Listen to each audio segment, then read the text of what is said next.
இன்னைக்கு வீடியோ பாத்தீங்கன்னா தோசை லவர்ஸ்க்கானது. இது சாதாரண மாவு இல்ல, என் பொண்டாட்டி கையால செஞ்ச தோசை மாவு. ஓகே, நீங்க ஸ்டார்ட் பண்ணலாம். Okay fine. நம்ம இப்போ வந்து அரௌண்ட் ஒரு 10 to 12 தோசாஸ் வர மாதிரி எப்படி பேட்டர் ரெடி பண்ணணும்னு பார்த்துக்கலாம். பேட்டர்னா தோசை மாவு. தோசை மாவு. ஓகே.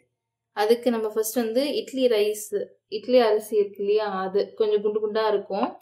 ஸோ அது நம்ம எடுத்திருக்கோம். உதயம் இட்லி அரிசி கேட்டு வாங்க, சூப்பரா இருக்கும். ப்ரொமோஷன் பண்றீங்களா? இல்ல, இந்த மாதிரி குண்டு குண்டா இருக்கும் இட்லி அரிசி.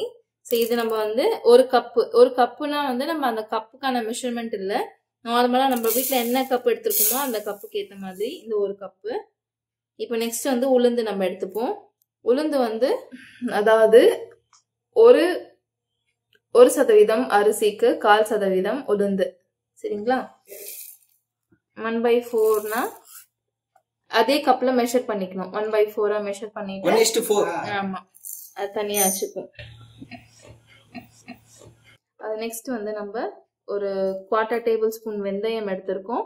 அண்ட் தென் 2 டேபிள்ஸ்பூன் போஹானா தமிழ் அவல் எடுத்திருக்கோம். சரிங்களா? அவல் எடுத்திருக்கோம். இது ரெண்டும் வந்து நம்ம அரிசி கூட சேர்த்துடலாம். இப்போ நீங்க பண்றது அரிசி ஊற வைக்கிறீங்க தானே? ஆமா, இந்த அரிசி கூட சேர்த்துடுவோம். இது ஆல்ரெடி நம்ம நைட்டு இல்லைன்னா ஆஃப்டர்நூன் வெடிச்சு வச்சிருக்கோம் இல்லையா, அரிசி வீட்டு சாப்பாடு ரைஸ். அது ஆக்சுவலி இது கொஞ்சம் சாஃப்டா கொஞ்சம் ஃப்ளேவர் தரும், அதுக்காக தான். இது இவ்வளோ இது பண்ண வேண்டாம், சும்மா இவ்வளோ ஒரு கைப்பிடி அளவு போட்டுக்கலாம். இப்போ இதெல்லாம் நம்ம வந்து தண்ணி விட்டு வாஷ் பண்ணிக்கணும்.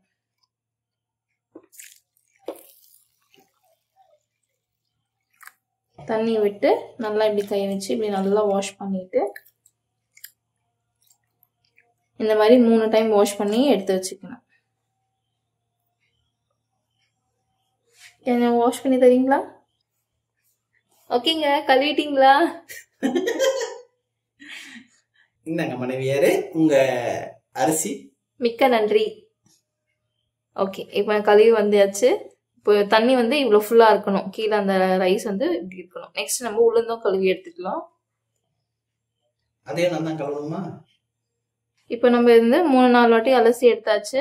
ஸோ இது வந்து நம்ம ஊற வச்சிடுவோம். தண்ணி வந்து ஃபுல்லாக இந்த மாதிரி ஃபுல்லாக முங்குற மாதிரி இருக்கணும், அப்போதான் வந்து நல்லா பொங்கி வரும். ஓகே, நெக்ஸ்ட் இதை வந்து நம்ம என்ன பண்ணுவோம், கிரைண்டரில் அரைச்சி எடுத்துக்கலாம் ஒரு 4 hours கழிச்சு. ஓகே 4 hours ஆயிடுச்சு. உளுந்து நல்லா ஊறி வந்திருக்கு. ஸோ நம்ம இதை எடுத்து பார்த்தோம்னா இப்படி கையால் இப்படி ப்ரெஸ் பண்ணால் நம்மளுக்கு ஸ்மாஷ் ஆகிடணும். ஓகே, ஸோ இப்போ இதை வந்து நம்ம கிரைண்டரில் போட்டுடலாம். கொஞ்சமாக தண்ணி இருக்கும், ஸோ தண்ணியோடய சேர்த்து போட்டுருவோம்.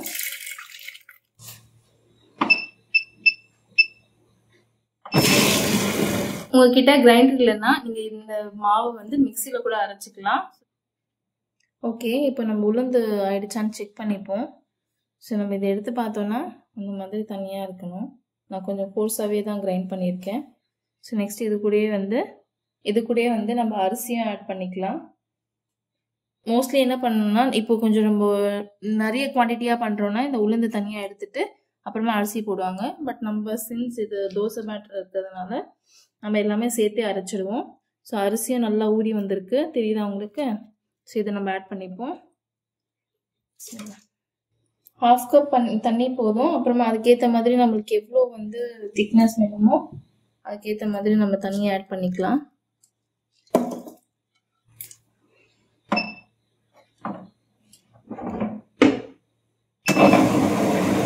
ஓகே, மாவு இப்போ வந்து கொஞ்சம் திக்காக இருக்கு. ஸோ ஆல்ரெடி நம்ம ஊற வச்சு எடுத்து வச்சுருந்தோம் இல்லையா, அந்த தண்ணியே வந்து இதில் ஆட் பண்ணிக்கணும். ரொம்ப வேண்டாம், லைட்டாக ஆட் பண்ணிப்போம், ஏன்னா தோசைக்கு தான்.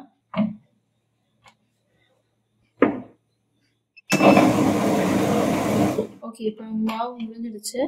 செக் பண்ணிக்கலாம்.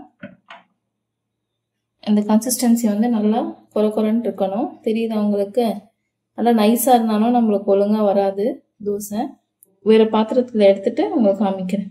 ஓகே, நம்ம கிரைண்டரில் இருக்கிற மாவு எல்லாம் இதில் எடுத்து கொஞ்சம் தண்ணி அந்த கிரைண்டரை கழுவி அந்த தண்ணி கொஞ்சமாக தான் ஆட் பண்ணியிருக்கோம். உப்பு போடக்கூடாது, உப்பு போனால் அந்த ஃபர்மெண்ட் ஆகாது மாவு. உப்பு வந்து நைட்டில் போடக்கூடாது ஃப்ரெஷ் மாவில். நம்ம காலையில தோசை சுடும் போது தான் உப்பு போடணும். இப்போ மாவு ரெடி அப்படிதானே? ஆமா, மாவு ரெடி. சரி, அப்ப தெரியுதா நான் உங்களுக்கு? சரி, அப்ப நான் தூங்க போட்டா. ஓகே. இது வந்து நம்ம இன்னொன்னு வந்து பாத்திரம் வந்து நம்ம ஸ்டீல் பாத்திரத்தை தான் எடுக்கணும். கண்ணாடி பாத்திரமோ அலுமினியம் பாத்திரத்துலயோ வந்து மாவை டிரான்ஸ்ஃபர் பண்ணி வைக்க கூடாது. ஸ்டீல் பாத்திரத்துலயே வந்து நீங்க பாக்குறீங்களா இந்த பாத்திரத்துல கீழே இருக்கா, இது மேல வந்து பொங்கி வந்தாலும் வெளியே வராது. ஸோ இதுக்குள்ளேயே வந்து இதுக்குள்ளேயே வந்து அது வந்துடும். அது நம்ம வந்து கன்சிடர் பண்ணிக்கணும். சரிங்களா? சரி, நான் தூங்க போட்டா முறைக்காதீங்க. சரி, மாவு ரெடி. சரி, தோசை மாவு ரெடி ஆயிடுச்சு. நேற்று நம்ம அரைச்சி வச்ச மாவு இன்னைக்கு நம்மளுக்கு நல்லா பாருங்க பொங்கி வந்திருக்கு. தெரியுதா உங்களுக்கு? காமிக்கிறேன் கிட்ட, தெரியுதா? இப்போ நான் இதை கலந்து காமிக்கிறேன் பாருங்க, நல்லா ஃபர்மெண்ட் ஆகி வந்திருக்கு. ஸோ இப்போ வந்து இது நல்லா நம்ம பீட் பண்ணிக்கணும். இந்த மாதிரி நல்லா கலந்து விட்டுக்கணும். கலந்து விட்டுட்டு இது என்ன பண்ணணும், நம்ம இப்போ வந்து நம்ம ஒரு தேவையான நம்மளுக்கு எவ்வளோ உப்பு தேவை இருக்கும்னு டேஸ்ட் பண்ணி பார்த்துட்டு நம்ம வந்து போட்டுக்கணும். சரிங்களா? இப்போ நான் கொஞ்சம் இதுலேருந்து 1/2 டேபிள் ஸ்பூன் போட்டிருக்கேன். நான் திருப்பி அகைன் கலந்துட்டு, மாவு இவ்வளோ திக்காக இருக்கக்கூடாது. நான் நல்லா திக்காக வச்சுருக்கேன் மாவு, தெரியுதா? ரொம்ப தனியாக இருக்கக்கூடாது, தோசையே வராது. போதும். இந்த ஒரு கிளாஸில் இந்த ஒரு கிளாஸில் தெரியுதா உங்களுக்கு? கால்வாசி தான் போட்டிருக்கேன். சோடா மாவுலாம் எதுவும் போட வேண்டாம். சரியா? ஆல்ரெடி ஃபர்மெண்ட் ஆகிருக்கும், நல்லா வந்து புளிச்சு வந்திருக்கும் மாவு. ட்ரை பண்ணி பார்த்துட்டு எப்படி வந்ததுன்னு சொல்லுங்க. தேங்க்யூ.